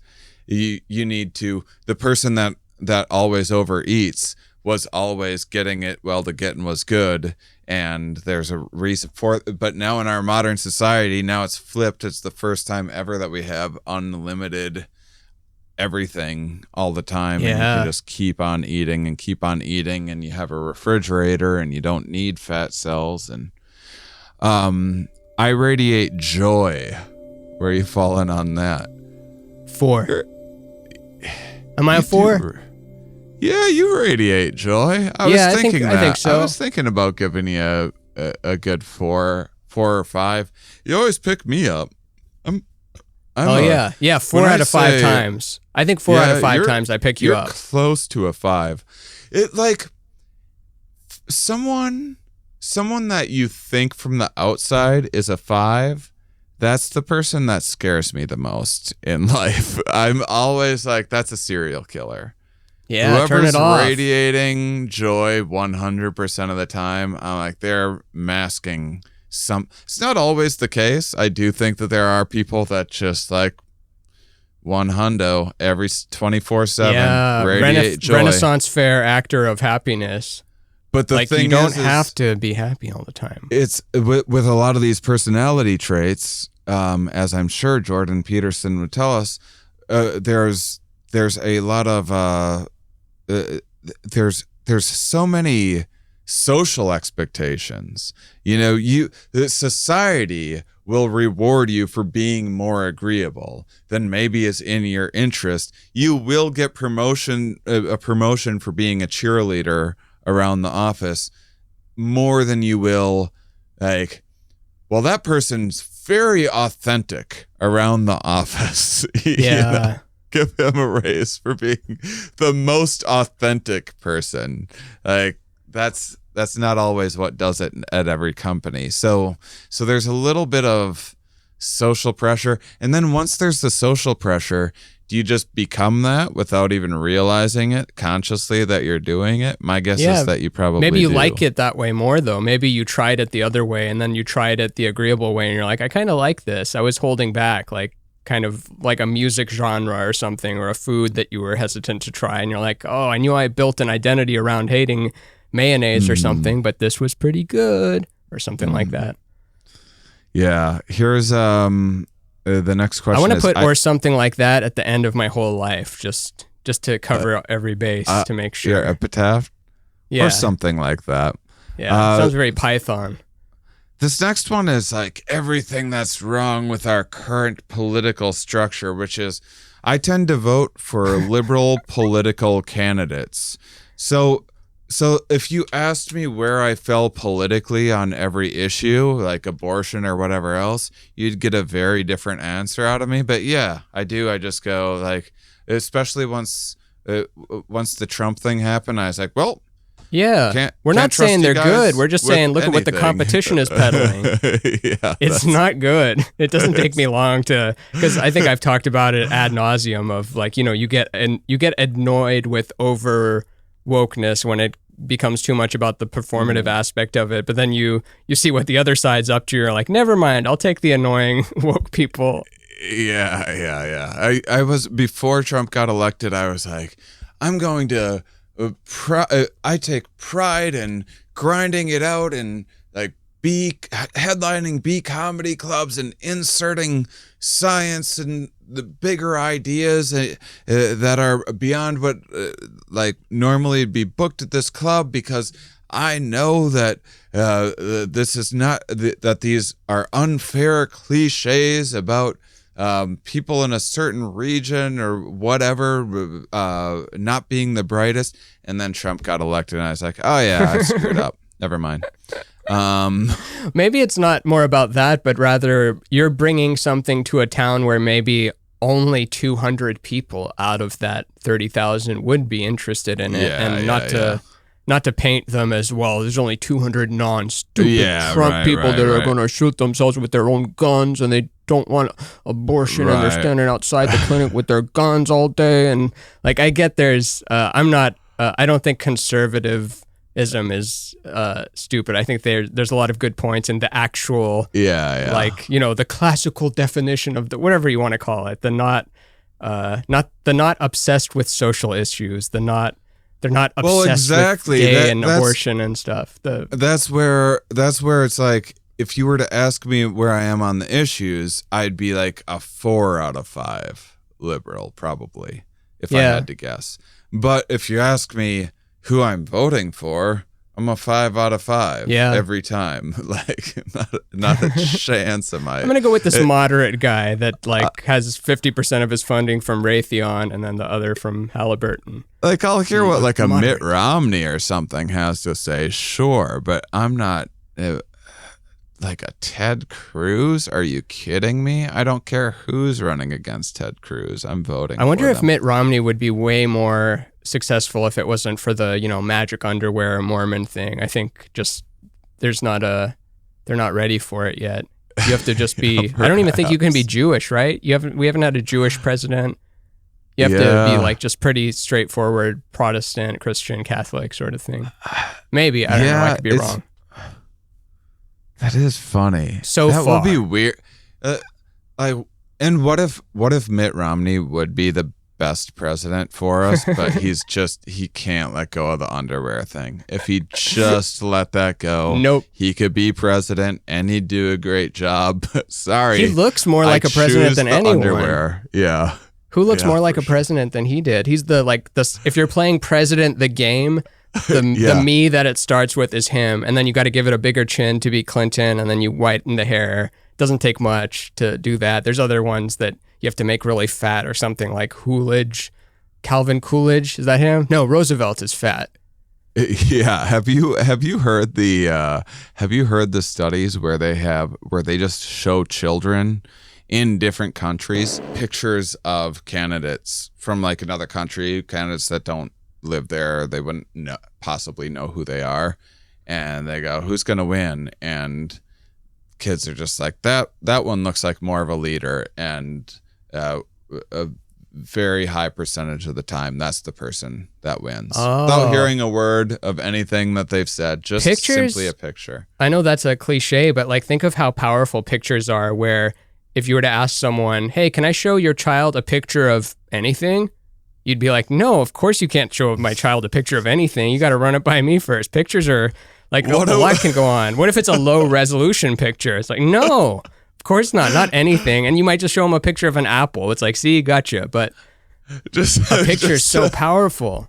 That'd be such a weird ask too. If you go to your friend's house, you're meeting their kid for the first time. Your first question is, hey, can I show your child a picture of anything? Get the fuck out of my house. What are you talking about?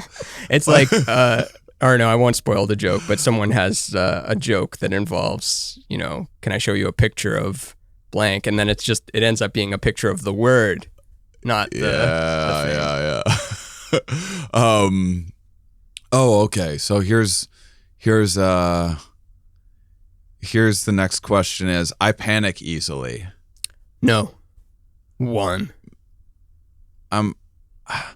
I was a 1 my whole life. Now I'm like a 2 just because I have panic attacks now. They don't since happen 2017, easily. Right? Since 2017. I'm 1. Got like PTSD. Damn, I want to get back to 1. If there's an earthquake, here's what I'm doing.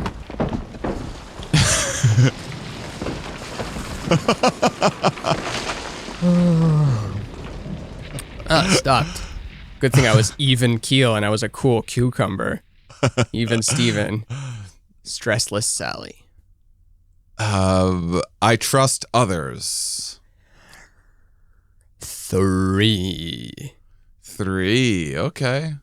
I'm gonna go with for myself I would be a 2. Because it's not that I think someone is intentionally deceiving me. I think most people aren't. I think that people are deceiving themselves so much all the time. So I'm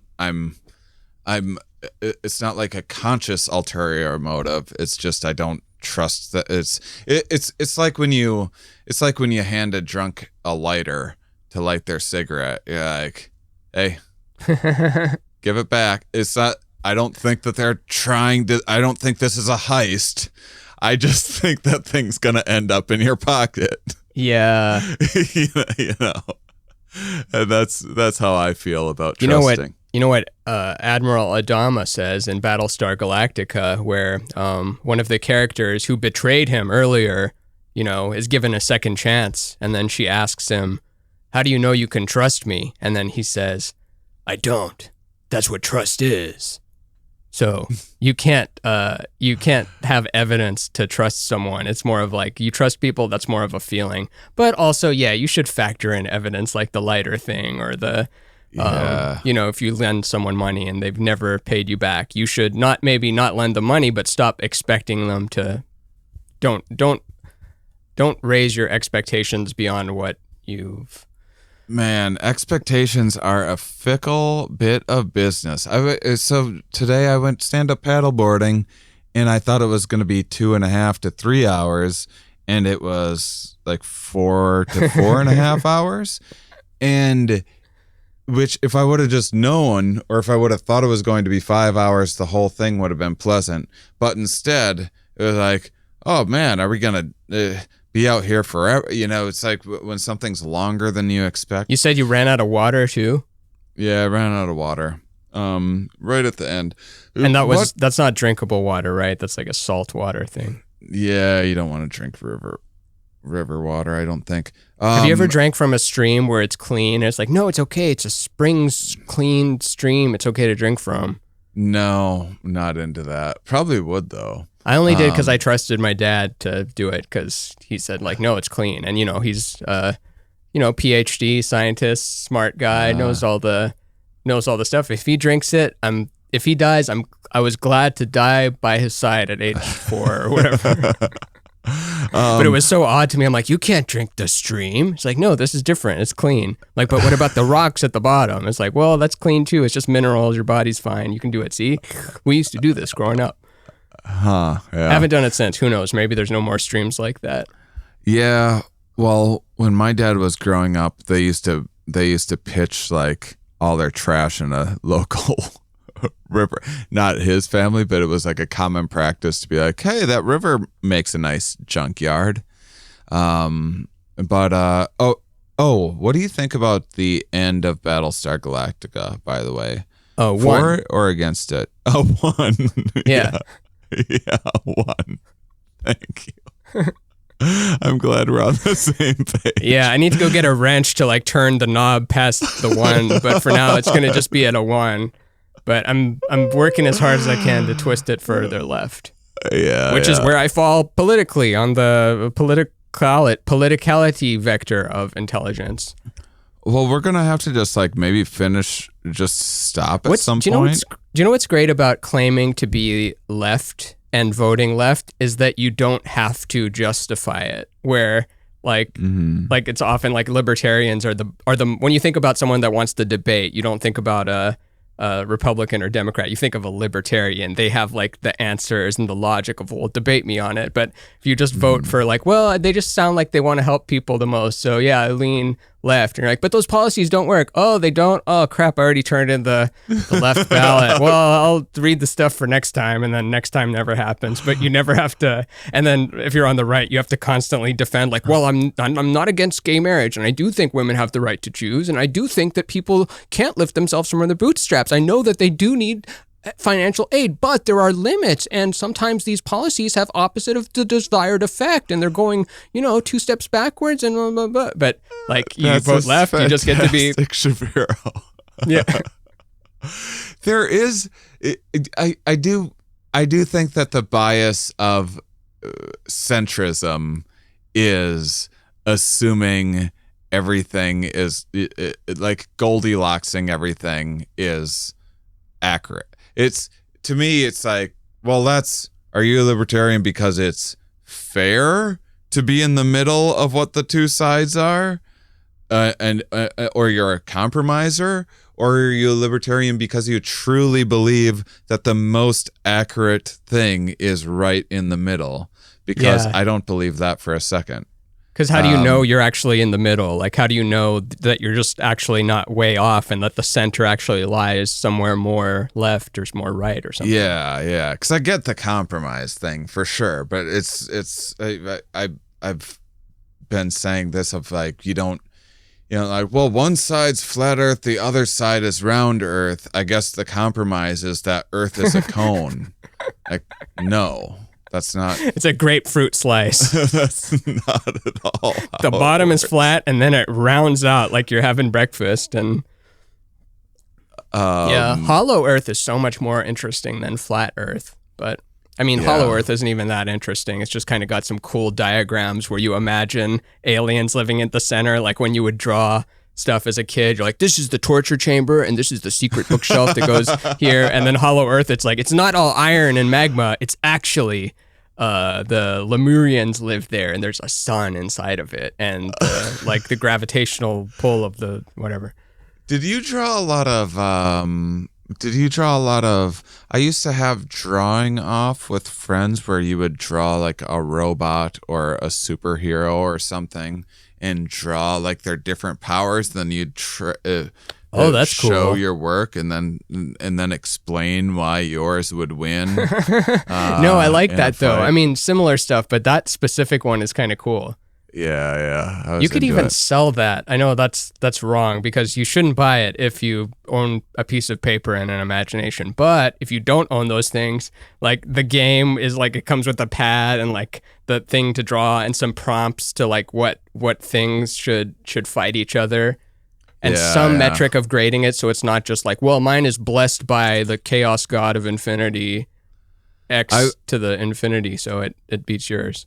I have been thinking of a mum game that's like a mix of flashcards and just like table topic type stuff of like just various things that you learn in a given episode, like a new term that comes out or something like that. And then can you be in the center as Rapunzel, and the game is to try to like get me to like climb up the Rapunzel and by answering questions and wagering bets or something. Yeah. But what were you thinking? You were thinking in terms of a card game or like a board?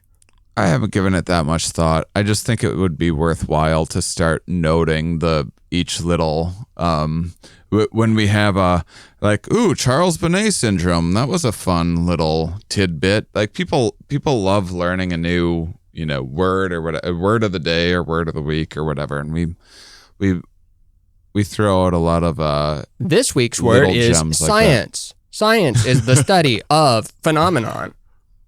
What about and other phenomenon? The next question. Should we just keep going for a while, or should we wrap why not? up? We're like at a no. Let's get a little bit more in. I feel yeah. I don't know. And we could do a speed round too. You want to do a speed round for a little bit? Speed chess, yeah. Let's do a speed Your round. answer has to stay. Okay. I would never cheat on my taxes. 4. I'm like a 2. I for sure cheat on them. I make people feel Actually, welcome. I want to change it to 5. Actually, knowingly, I've never cheated on it. Like I'll maybe I've missed something, but I've never knowingly been like, hey, I'm gonna say I donated 30 grand to Planned Parenthood when really I donated 29 grand to Planned Parenthood.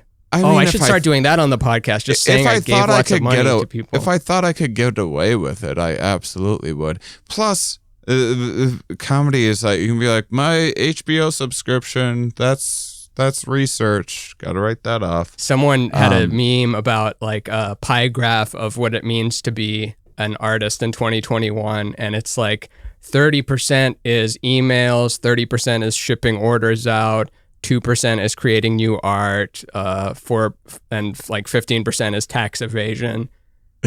Yeah. All right, speed round. I make people feel welcome. 5. Oh man, I'm like. Can I get you anything? You want some water or anything? You want this whole house? Here you go. Need to go anywhere with the car? Clink, clink, clink. You're that accommodating? Yeah. Wow. I'm easy to satisfy. 4. I'm a 4. I dislike being the center of attention. 1. Yeah. I sympathize with the homeless. Which one is sympathize and which one is empathize? Sympathize, maybe I do both. Empathize is more like theory of mind, like understanding the mind of, making a prediction of the contents of their mind. Sympathize is more like, I'll give myself a 3.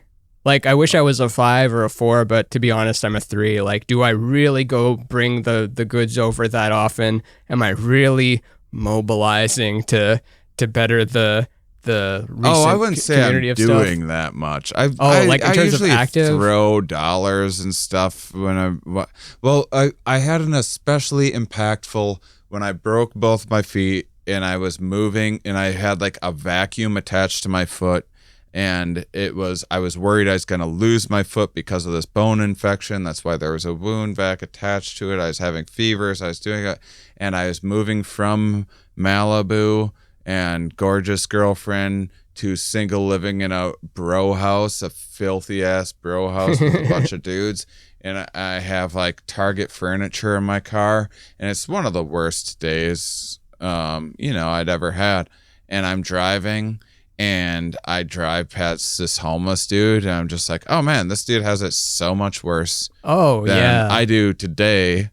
On my worst day, this dude has it like this every day. I mean, yes, there's people that like take advantage or just out there, whatever, but I think that's a pretty small percentage of the people that you see, and most have mental issues, and also just poverty has such a strong gravitational pull. Like the rich get richer, the poor get poorer. It's expensive to be poor, and it's cheap to be rich because like you have lots of money. The interest grows it. You get free stuff because you're maybe high profile. People want you to try their product, help them out. And then if you have $5 in your bank account, they're going to charge you $25 because you have low balance. So like the closer you get to that like black hole of poverty, like it sucks you in more. So I give a 5 on the feeling of, I don't think bootstrap is ever enough. And if it's a rare.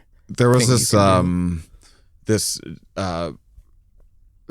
Dutch hunger winter where the Nazis like were starving out the Dutch basically, and any female that was in her 3rd trimester that was Dutch during that time that was starving, that those children had exceedingly high rates of diabetes. Because their fetus was learning in the prenatal environment that there's not a lot of resources out there. When you get out there, eat all you can all the time. Get it while the getting's good, and then what happens with diabetes is you're taking in food, and the insulin, it signals to your fat cells to take in and store this away. But when fat cells fill, there wasn't evolved a mechanism to be like, we're full over here. Yeah. So insulin just keeps on sending more and more of the signal until eventually it sends so much that it burns itself out, and then you can't naturally produce your own insulin. Damn. And then once you do that, and then you become pregnant. So women that are diabetic then do the same thing because they have a thrifty metabolism. They hoard resources from their own fetal environment, and so there's a multi-generational diabetic thing. It usually takes like a few generations to get out of. Man, and there's doesn't it so many things like that, like poverty and everything. It all else. Boils down to like a free will argument when you really look at this, because so much is like generationally passed down genetically and circumstantially, and then you're kind of like, well, at the end of the day, do you have the power to really climb up? How much agency do you have, and how much are you like, well, I'm just predisposed to eat a lot, drink a lot, make bad decisions, blah blah blah, like. And you can't like go outside a certain variance unless you hit those luck cards when you're drawing the chance card. You're in the elevator at the one time that you met the one person that helped you out. Otherwise, you would have not, like little stuff like that. So, how much is luck? How much is decision? My guess is that things are far more deterministic than it intuitively feels to us, because it would have benefited us to perceive life as having lots more ability to have lots more control over, because lack of predictability and lack of control are the two biggest stressors, but also trying for an opportunity. If you didn't ever get out and try for opportunity, predictability and control. Yeah. I mean, no. Like maybe I'm just getting too philosophical with it, but like lack of predictability, you don't like it because that means you're not in control. The next thing that happens is out of your control. Predictability is like control is if you're getting shocked, can you do something about it? Predictability is knowing if you're going to get shocked. Oh, right. Okay, that's the distinction. Okay, it's kind of like with accuracy and precision. It's like you can think they're the same, but it's like, okay, there's a little slight difference some wiggle there. room there. But yeah, so my feeling, and we'll have to have a free will episode sometime, but my feeling is that we don't have we'll get to choose to have a free will episode. Not we'll have to have one. Just or because we there's cannot have one. So many nuanced things like that, that have made you who you are in all these ways you don't have. Speaking of political bias, there's lots of, so twin studies are kind of like the gold standard in science. When there's identical twins, do they get an extra 25%, or do they get paid? They get paid standard SAG rate.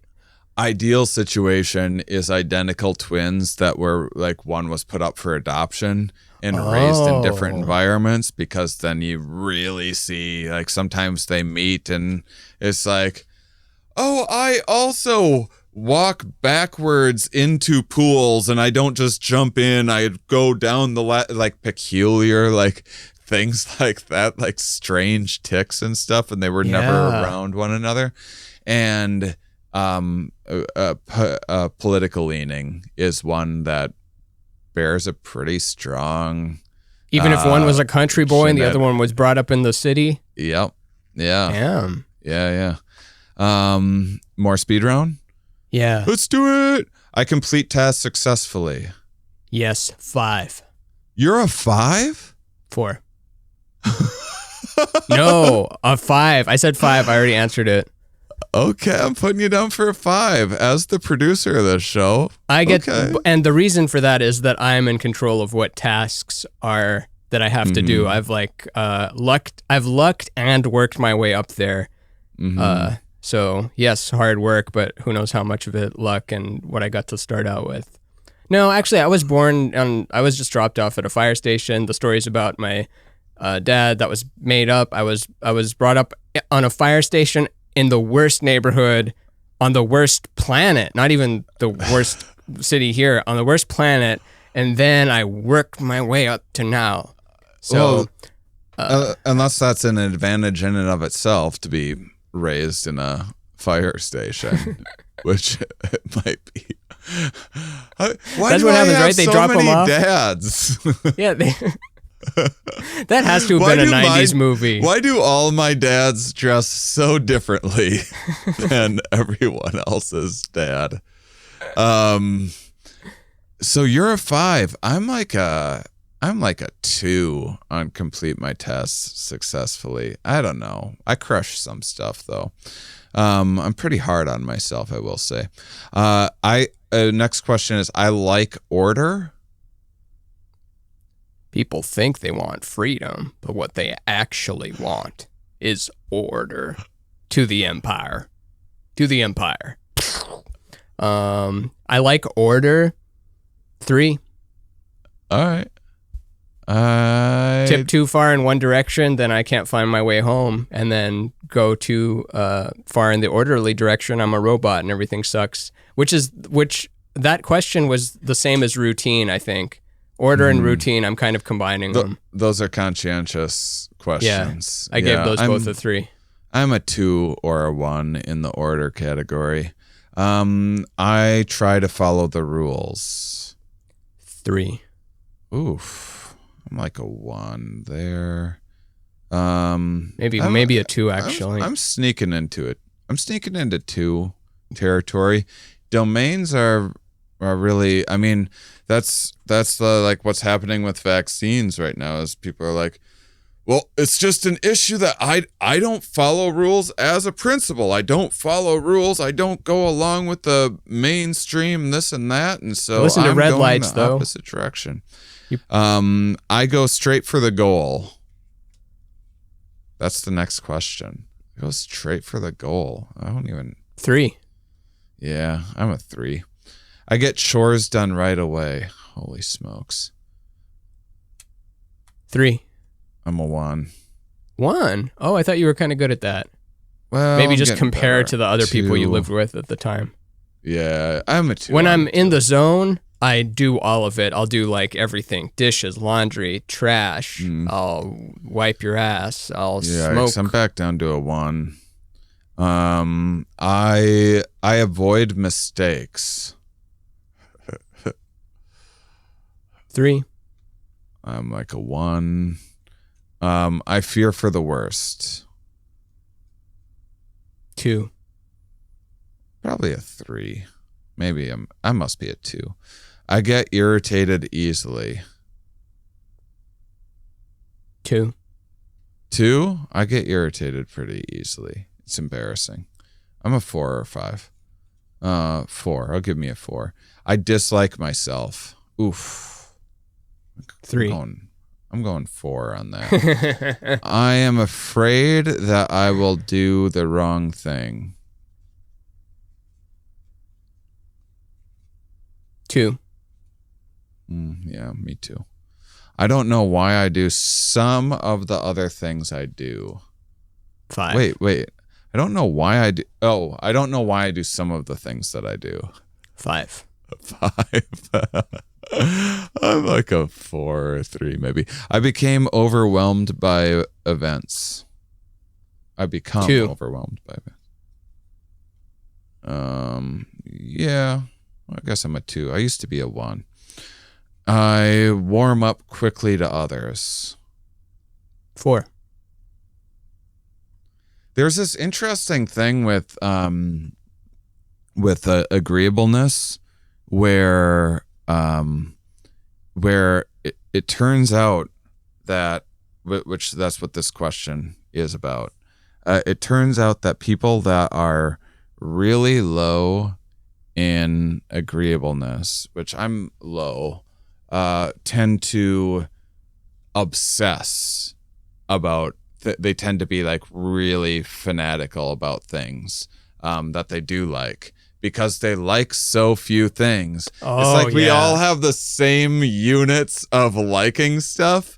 It's just that people that are low and agreeable like are just pickier about You're the things saving that for they the like. big you're saving for the Yeah. big I don't know, Mickey Mouse plush thing, and then other people are buying a mustache comb and like one little chiclet or something, and then you save your tokens for the things you like. Yeah. I'm not terribly interested in like dating, or I don't like, women aren't on my mind that much. And then like once a year I meet a lady, I'm like, I'm gonna like change everything. I'm gonna think this like, and I go fucking crazy. You kind of have like a Dan Brown type, maybe not like that simple, but like, you know, in Dan Brown books, he's not after the young 21-year-old ditzy girl. Like, you want the 30s or 40s woman who's like you know, a PhD, or like fascinated by puzzles, or like something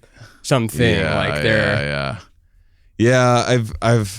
I've tried, which, like, I say that as that's it's weird that that's like seen as abnormal or something, like women your own age that you are interested in. Yeah, I did. I mean, I've dated, and then I've like, you know, had some casual things with, dated one woman and had casual things with like a couple whose intelligence I didn't really respect that much, and just to try it out. Do you want to go to McDonald's again tonight? And I didn't. I got to stop doing. I the didn't deaf care cat for voice. it. My first serious girlfriend was when we were dating. She was getting her PhD from MIT in geochemistry. What an idiot! She liked rhyming things. And that was before I was like really into science or anything else, but I just like I like someone that has a real thinker. I have a lot of female friends that I talk to on the phone quite a bit, that I like have exceptionally long, very stimulating conversations with. And you do have very cool, like, like past guests and stuff that you've kept in touch with. Yeah, and I'm kind of nervous about getting in a relationship again because I don't want to lose all my female friends, which is like, it's a thing that happens. Usually when I'm in a relationship, I have to be like, sorry, female friend. It like, is this because you have to explain? A little jealous. Oh, gotcha. The jealousy thing. Yeah. Yeah, that's a tricky one because like they could be coming from a place where their fears were warranted, and then you're just like no, trust me, your fears were not warranted this time. Yeah. But I also have like attractive female friends too, so that's an issue too if it bubbles up the jealousy. But sometimes it's just fun to talk to attractive people. The next question is, I talk to a lot of different people at parties. Yeah. Yeah? 4. Wow. I'm like a 1. Like if we were at a party, I would try to lock you down. And I end up pull you over to a corner to be like, Ramin, can you and I just talk, because I don't want to deal with the whole other thing. I don't really approach. I don't like join a circle and be like, greetings everyone, I'm Ramin. I like they just kind of they come, another person comes to the circle and it's like, oh hey, what's going on? What's your name? And then that kind of thing. You organically, and then when you're leaving the party, it's like, oh, I met everybody here except for like 4 people. These are fun questions. I'm glad that the audience is getting to know us a little bit through this and probably thinking about their own how different and similar they are to us in many ways. Weird when it gets personal, you kind of worry more. But that was one of the questions, like, do you worry? Because like I'm always going back in my head, I'm like, did I say that conservative values are the thing holding America together, and that we need to invest more in conservative values? Did I call Catherine an idiot who's stupid, and I'm breaking up with her right now by this video? We're through. Yeah, you've used like 3 Mike Kaplan impressions this episode, and he's probably listening. I did 3? Yeah. I thought so. I only did 1. Sometimes it's just fun to try it. I can't wait till you start busting out Shane impression. It's funny that you don't bust out the Shane impression much on here. I don't have one I know yet. It'll come. Really? Because so many, like Zach no. has a good Shane. I've done it. I don't Shane. have a good one yet, though. I even did it on the Tales from the Trip. On my Tales from the Trip episode. Yeah, that's an okay one. Yeah, but like some people have a Zach very good one. Zach has a good one. All right. I like this question, even though some of these are repetitive, but it's sort of the point too. I try to lead others. 0. No. 2. You know what? I guess I am more like a 4 or 5 or something there. Like, yeah. I don't feel like I need to take charge. I just see, like, I just have vision and I see an opportunity, and I like working with a team. I like collaborating, and like I'm the producer of this show, but mostly I'm like, hey, a lot of this is like a pain in the ass, and like just some of the organizational stuff, and someone needs to do it, and I don't mind. It's no real skin off my back to take charge. I don't mind some of the problem solving. You've had employees you've had employees when you're not even paying yourself. Like that's how high you are on the leadership. Yeah, it's true. I'm always on the go. Boy. 4. You're always on the go? No, go sounds like I'm like leaving the house. I was conflating that with work, so let's put that at a 3. Like I'm on this website, I'm over here, I'm in my inbox, I'm on the Instagram DM, I'm on Twitter, I'm on YouTube, I'm trying VR, I'm playing Hades on Switch. All these are taking place in the bed. But like virtually, like my footprint, if it didn't come from the same IP address and some aliens thought that these were buildings, I get around a lot. Yeah. But do I leave the house? Of course not. I'm not ridiculous. I'm not one of those people. I seek adventure. I'm a 5. 3. You're 3. Yeah, that makes sense. I mean, the greatest adventure of all is the one in your head, the one in your mind, the imagination.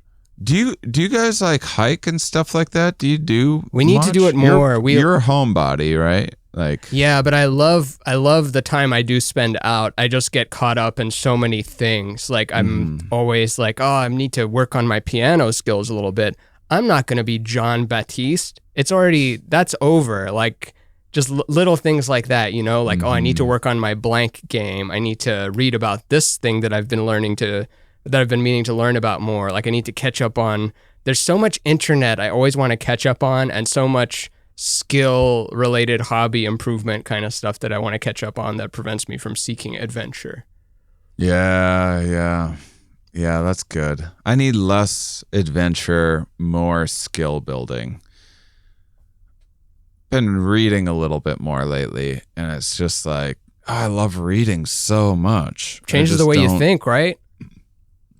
It's one of those things that it's hard to start, and then the moment I'm doing it, like, man, I want to cancel everything for the day and just sit here with this book. All right. Mike Kaplan had a joke about transitions that I don't remember, but something about how like the transitions of stuff are what's difficult, but the actual doing stuff isn't hard. It might have been like living isn't that hard, being dead isn't hard, but dying sucks, and little stuff like that. Hey, Mike, comment on the episode. For a chance to win 2% off. 2% off any item. You heard me here, right? Any item in the store. He already has a mug. All right, last question, because we should wrap up. I have a lot of fun. 4. Yeah. I have to say, I am like a 5. I was thinking about it the other day.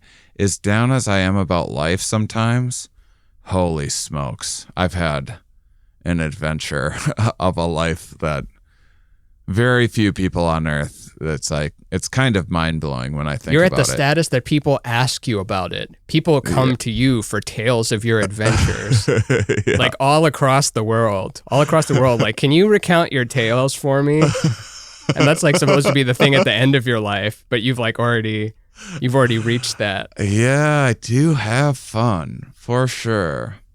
Man, I got to remind myself of that more often. It is hard because fun doesn't stick with you as much, but... As opposed to not fun?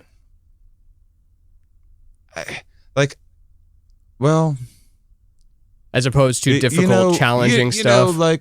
Yeah... I mean, and both aren't exclusive. Rewarding things, like making things, finishing things, being productive, learning something new, having great ideas, having a paradigm shift. I feel like those things do stick with me, and I appreciate those a lot. Fun, like paddleboarding today, which was absolutely fantastic.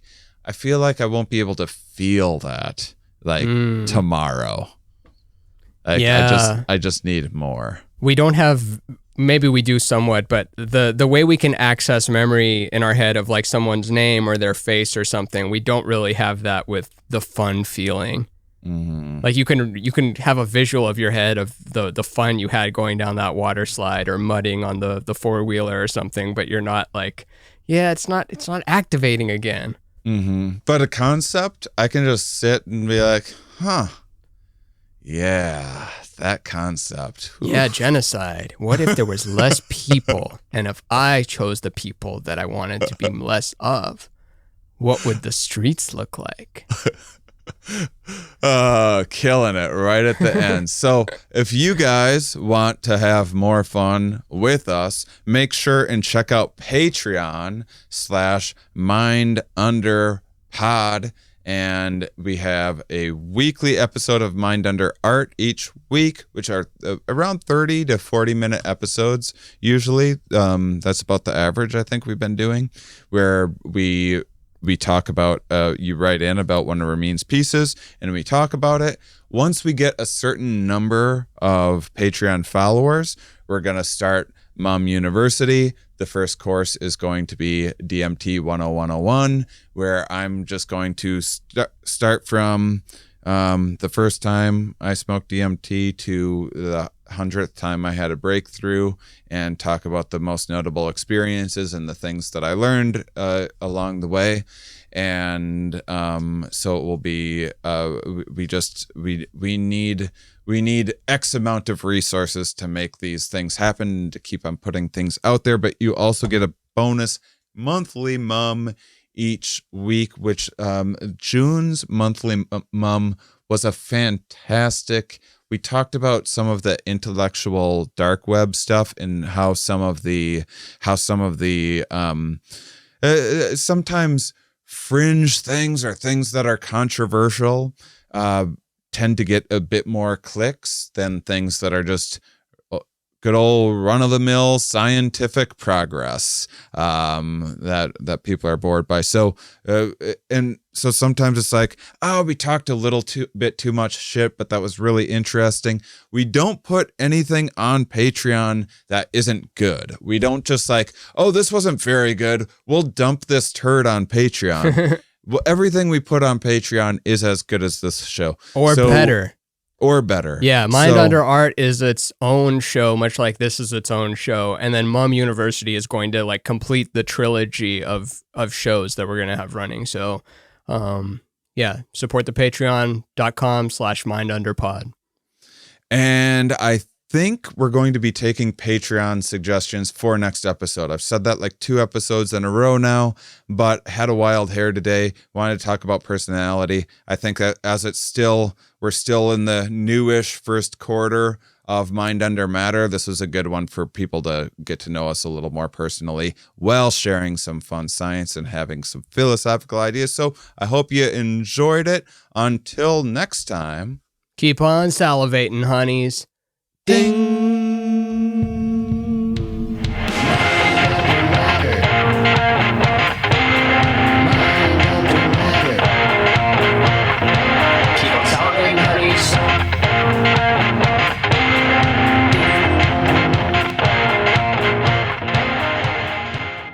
All right, everybody, if you enjoyed this episode and you're like, I want 2 more hours of that. Maybe you don't right now, but maybe in a couple days you will. Well, you're in luck. In a few days, July 1st, bonus episode comes out on Patreon, which is us just going through more of the Big 5 personality indicator. And so check that out if you like. It's a way to support the show. We're always working on upgrading and everything else. And especially spread the word, because I'm working on, I'm feeling out a Mind Under Matter tour, and we're new. We don't have the listenership yet to totally justify it. But I'm exploring ways around that, and in ways that I think that we could still fill the room, and even people that haven't heard the show might come out and enjoy it. So yeah, working on that, and your Patreon support helps in all of those efforts. So thank you so much for listening, and please rate and write a review if you have a moment to do that. It's really helpful. And there's been a lot of stuff going on in the news with the, I don't know if you've seen any of the internet, the intellectual dark web people here and there, kind of, in my opinion, doing a bit of grifting during COVID is a thing that happens during pandemics. Always. And we talk about that in a bonus episode, which is last month's June's bonus episode. So check that out if you're interested, and really appreciate your support. Thank you.